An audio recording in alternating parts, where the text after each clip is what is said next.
मैं इसके नंदन। अच्छा, पिछले क्लास में मैं आपसे बात किया था, भूगोल में जो बात किया था कि स्थल मंडल, जलमंडल, वायुमंडल, जीव का विकास कैसे हुआ, जीव की उत्पत्ति पर भी हम बात कर चुके हैं। अब देखिए, अब भूगोल का विकास हो गया, सब कुछ आपको पता हो गया, तो अब आप बताइए कि अब हम शुरू करने वाले हैं आपको इंडियन ज्योग्राफी। चूँकि किसी भी एग्जाम में, वनडे एग्जाम हो या सिविल सर्विसेज हो, इन सबों में इंडियन ज्योग्राफी का कंट्रीब्यूशन ज़्यादा होता है। ठीक है, तो सबसे पहले हम शुरू करते हैं आपका इंडियन ज्योग्राफी, उसके बाद फिजिकल ज्योग्राफी स्टार्ट करेंगे जब इंडियन ज्योग्राफी ख़त्म हो जाएगा। तो अब देखिए क्या है कि इंडियन ज्योग्राफी, तो यहाँ इंडियन ज्योग्राफी, ठीक है, यानी भारत का भूगोल।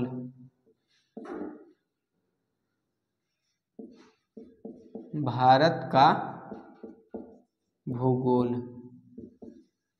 ठीक है, भारत का भूगोल की बात करेंगे। अच्छा, भारत का भूगोल की बात करेंगे तो इसमें सबसे पहले हम बात किसका करेंगे, तो भारत को कितने नाम से जाना जाता है। चूँकि इंडिया है तो सबसे पहले उसका नाम हम लोगों को जानना पड़ेगा कि आखिर 4-5 नाम से भारत को जाना जाता है। तो ये 4-5 नाम आया कहाँ से, कौन दिया, तो इसके बारे में बातचीत करते हैं। तो देखिए, भारत को सबसे पहले कितने नाम से जाना जाता है, यहाँ अपना हो गया इंडिया, ठीक है। अब देखिए इसको कितने नाम से जाना जाता है, तो आपका सबसे पहले भारत ही ले लेते हैं, दूसरा इंडिया,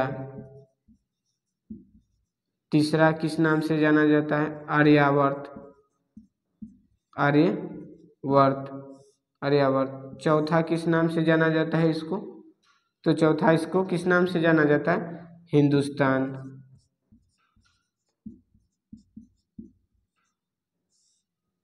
हिंदुस्तान के नाम से जाना जाता है, ठीक, अपना इंडिया का।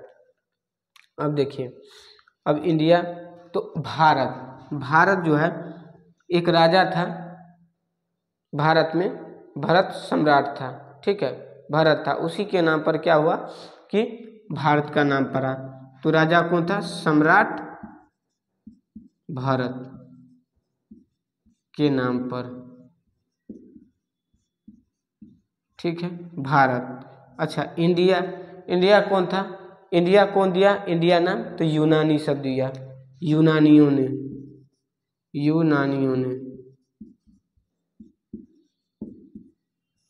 ने क्या दिया, इंडिया नाम दिया। अच्छा, इंडिया नाम कैसे दिया, तो इंडिया में क्या था, एक नदी बहती थी जिसका नाम था सिंधु, ठीक है, अभी भी बहती है, ठीक है, सिंधु नदी था। तो सिंधु नदी जो था, देखिए सिंधु, इसको यूनानी लोग क्या कहता था, इंडस, इसको इंडस कहता था। सिंधु नदी को ये लोग क्या कहने लगा, इंडस। अब इंडस से क्या हुआ कि इंडस कहता था, अब इंडस से जो है, इंडस नदी के किनारे जो सभ्यता का विकास हुआ, जो सभ्यता विकसित हुई थी, यानी जो बस रही थी, उसको क्या नाम दे दिया, इंडिया। तो यही नदी, इंडस नदी को ही, इसी से इसका नाम क्या पड़ गया, इंडिया। तो इंडस जो नदी था, इसी से इसका नाम पड़ा इंडिया, ठीक है, इंडिया, ठीक। अब देखिए आर्यावर्त क्या है, तो आर्यावर्त भारत में कौन आया था, आर्य कहाँ से आया था, तो मध्य एशिया से आया था। तो भारत आर्य आया था कहाँ से, तो मध्य एशिया से जो है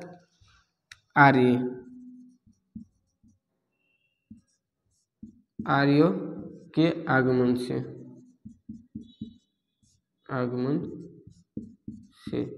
यानी आर्य आया और इसी ने क्या किया, नाम दिया आर्यावर्त, भारत को इसी के नाम पर आर्यावर्त नाम पड़ा, ठीक है। वो उसके बाद देखिए, अच्छा आर्य कहाँ से आए थे, तो इसको लिख लीजिए, मध्य एशिया से आए थे, मध्य एशिया से। हालांकि इसका और विद्वान के द्वारा कहा जाता है कि जैसे बाल गंगाधर तिलक हुआ, उनके द्वारा कहा गया कि यह उत्तरी ध्रुव से आया था। तो इसका सर्वमान जो है सबसे अधिक जो है प्रमाणित मानता है कि यह मध्य एशिया से आया था। अब देखिए हिंदुस्तान नाम कैसे पड़ा, तो भारत में अरब लोग सब आता था व्यापार करने के लिए।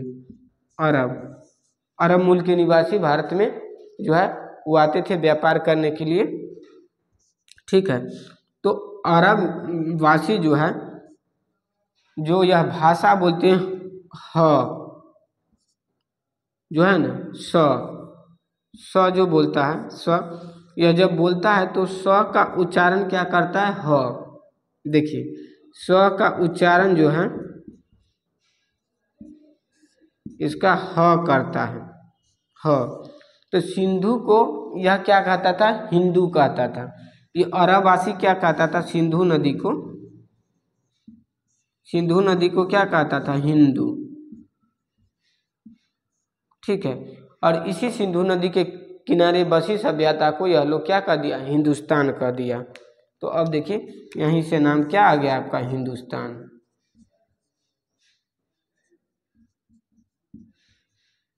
देखिए आपका कोई भी सवाल हो नहीं छूटना चाहिए, इसीलिए जो है इतना सारा आपको बताया गया। सबसे पहले इंडिया को कितने नाम से, एक जम्मू द्वीप के नाम से भी जानता है इंडिया को, एक किसके नाम से जानता है, जम्मू द्वीप के,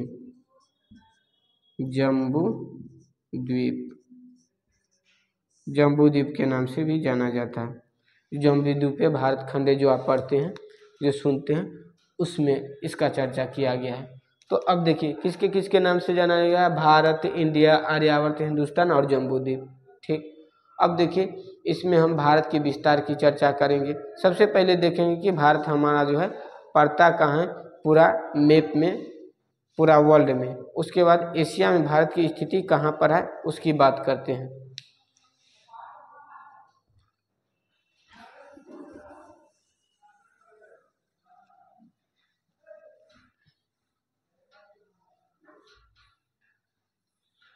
अब देख लीजिए, तो सबसे पहले एक जो है इंडिया बना लेते हैं।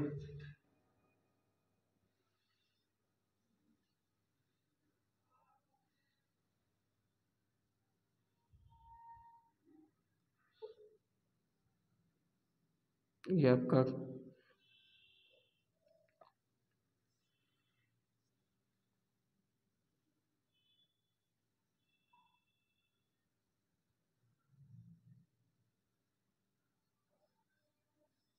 देखिए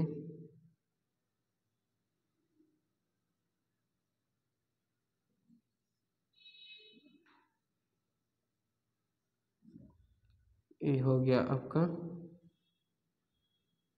इंडिया।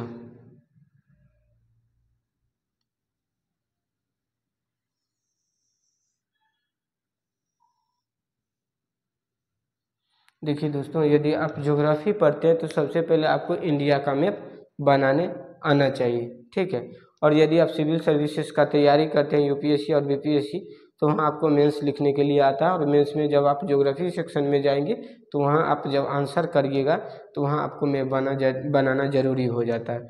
तो यह हमारा इंडिया हो गया। अब देखिए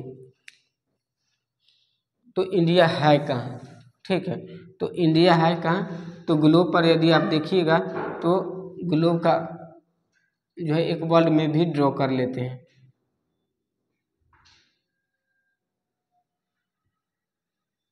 ये क्या, ये आपका, हम बताइएगा आप लोग कमेंट बॉक्स में हम बना क्या रहे हैं।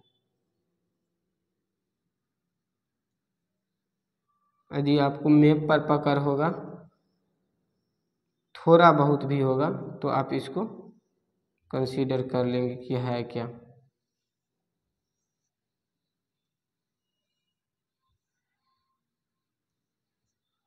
ठीक है, अब देखिए यहाँ पर क्या है आपका अफ्रीका।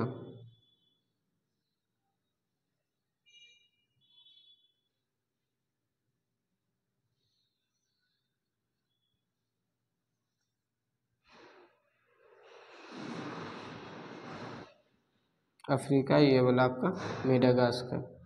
देखिए ये थोड़ा बड़ा बनेगा।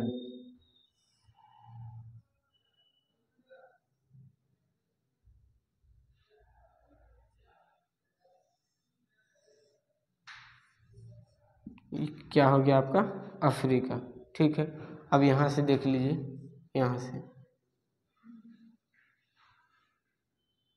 ये क्या हो गया आपका यूरोप, और यहाँ से देखिए दोस्तों ये वाला आपका पार्ट जो है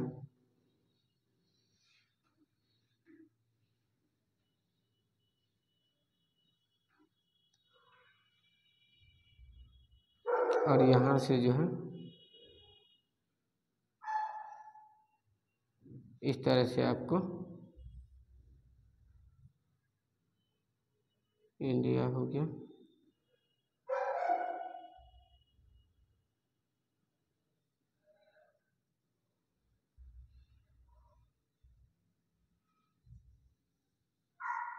ये आपका पूरा वर्ल्ड मैप हो गया, देख लीजिए।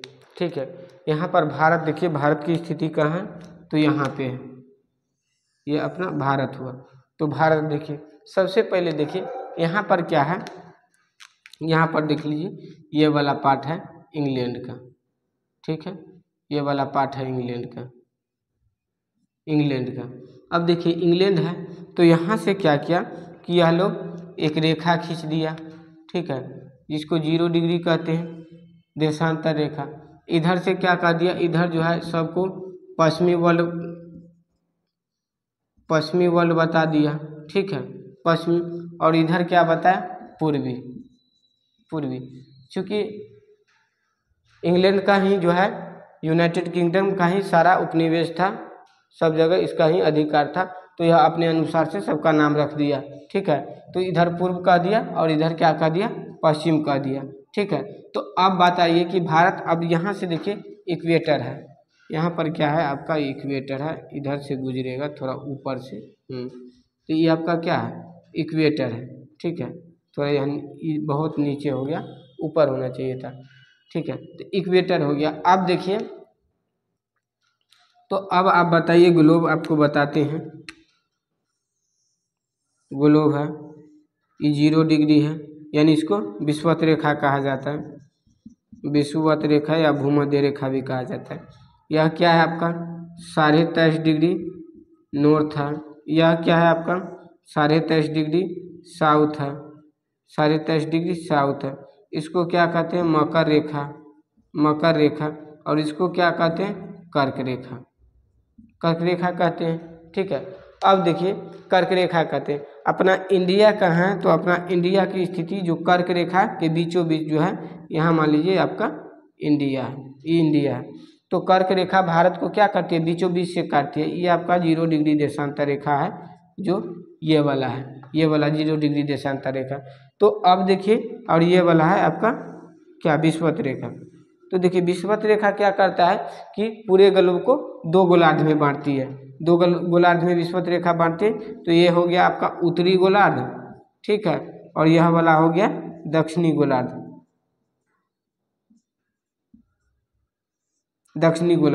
यानी नॉर्थ हेमिस्फीयर और ये साउथ हेमिस्फीयर। अब देखिए उत्तरी गोलार्ध में तो अब आपको पूछेगा कि भारत कहाँ पर है, देख लीजिए यहाँ ग्लोब पर स्थिति इसका, भारत क्या है, कहाँ पर है, उत्तरी गोलार्ध में, तो भारत उत्तरी गोलार्ध में। उसके बाद ये जो 0 डिग्री जो देशांतर है, 0 डिग्री देशांतर, ये भी तो 2 गोलार्ध में बांटती है, गोला का एक भाग इधर, गोला का एक भाग उधर।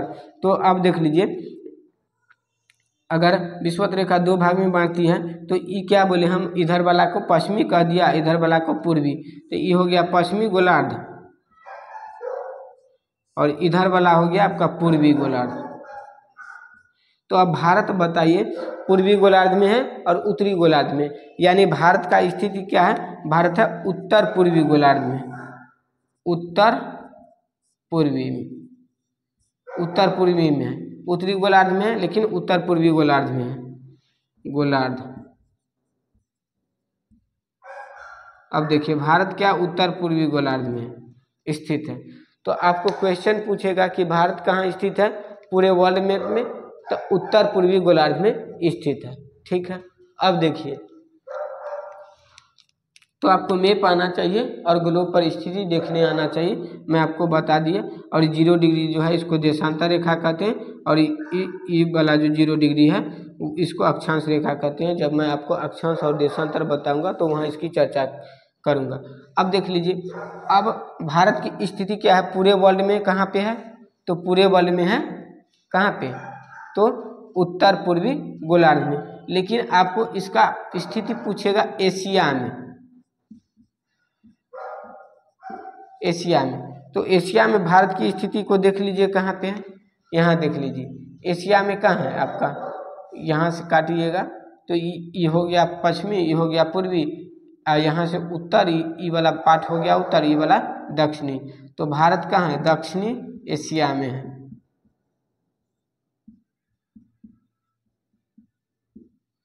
तो भारत की स्थिति कहाँ? दक्षिणी एशिया में। तो अब आपको ग्लोब पर और मैप पर पता चल गया।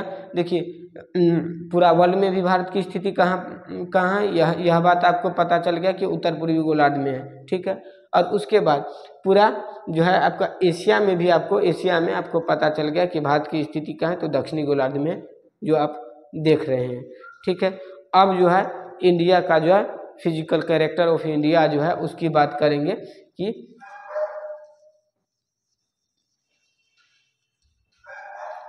अब देख लीजिए,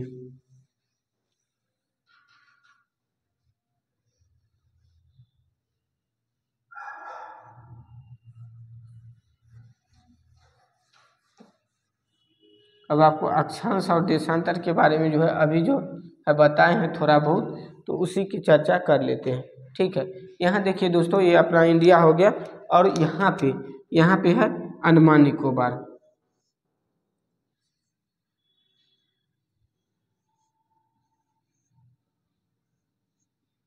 ठीक है।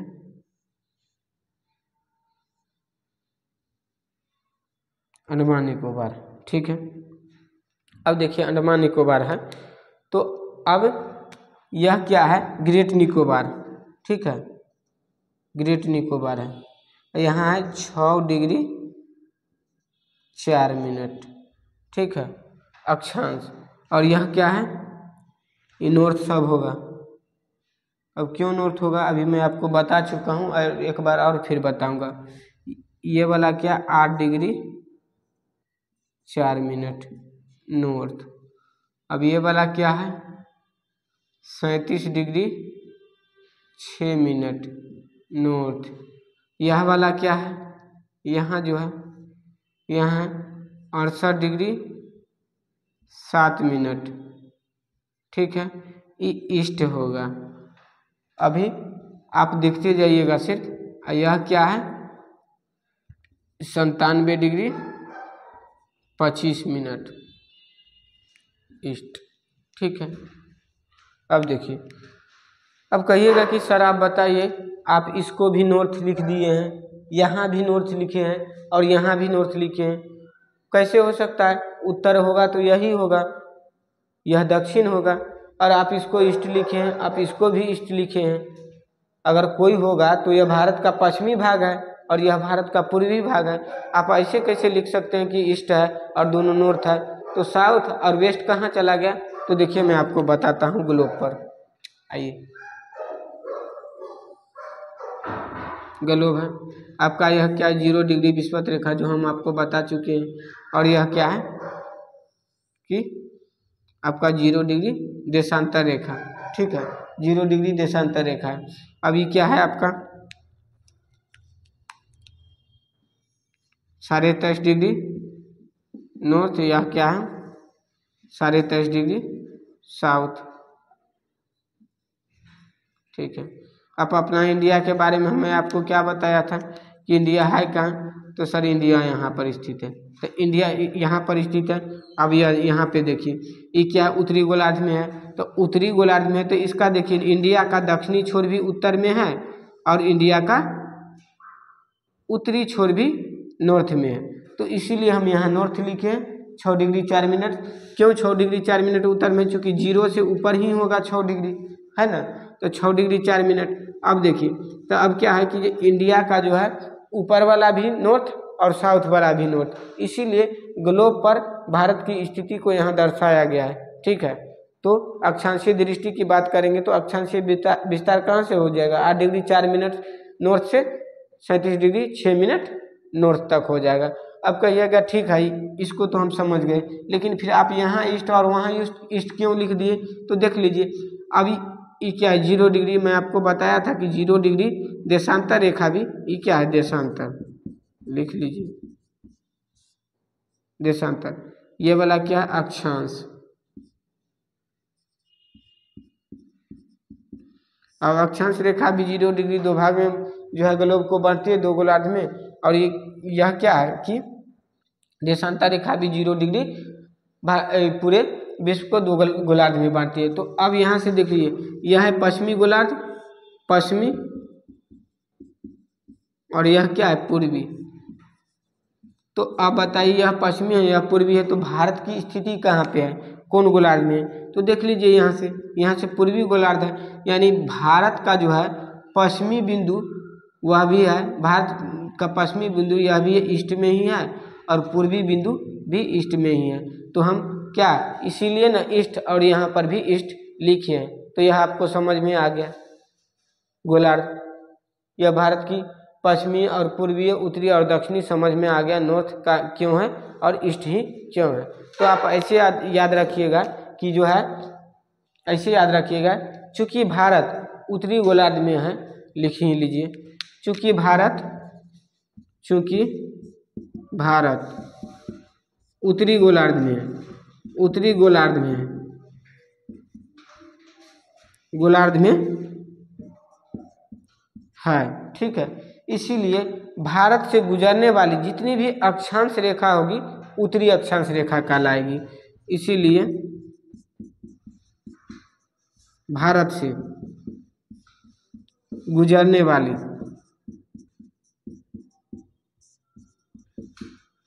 जितनी भी अक्षांश रेखा होगी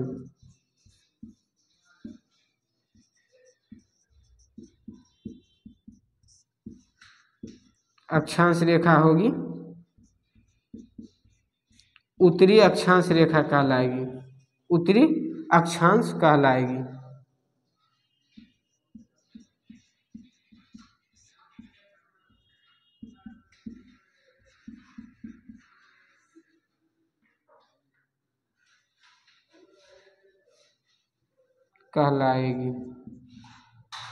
ठीक है, अब देखिए चूंकि भारत उत्तरी गोलार्ध में स्थित है, इसीलिए भारत से गुजरने वाली सभी अक्षांश रेखा क्या कहलाएगी, उत्तरी अक्षांश रेखा कहलाएगी। ठीक है, उत्तरी अक्षांश रेखा कहलाएगी। अब देखिए अब देशांतर रेखा के देशांतरीय विस्तार कहाँ से कहाँ है, 68 डिग्री 7 मिनट से 97 डिग्री 25 मिनट, दोनों ईस्ट है। तो इसमें लिखिए चूंकि भारत पूर्वी गोलार्ध में स्थित है, पूर्वी गोलार्ध में स्थित है, चूंकि भारत पूर्वी गोलार्ध में स्थित है, इसीलिए भारत से गुजरने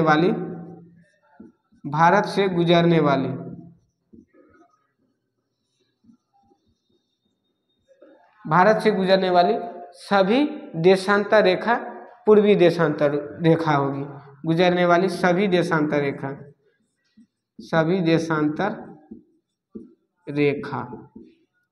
पूर्वी देशांतर रेखा कहलाएगी।